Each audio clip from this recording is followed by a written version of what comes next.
Hey guys, welcome back for another video. Today we're going to be replacing the key remote battery on a 2017 X5 Series F15. The remote looks like this and pretty much follow this guide. So to start, you're going to want to remove this key. You push this button and then the key will slide out. You're going to want to use a small screwdriver. Just pry here in this area, kind of lift it up.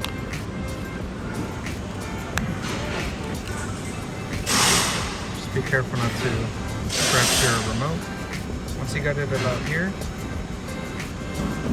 you just use your fingers to pop it off.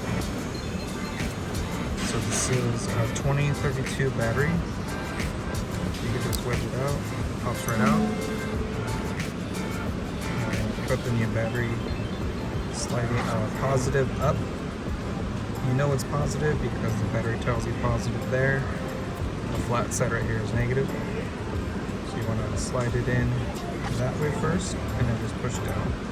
And you'll see it's in place when it locks right into these little tabs. And then to put the cover back on, you're going to want to put this tab and this tab into their slots like that. And push down.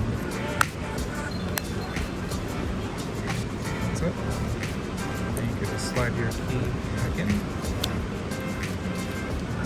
and you're good to go. Thanks again for watching.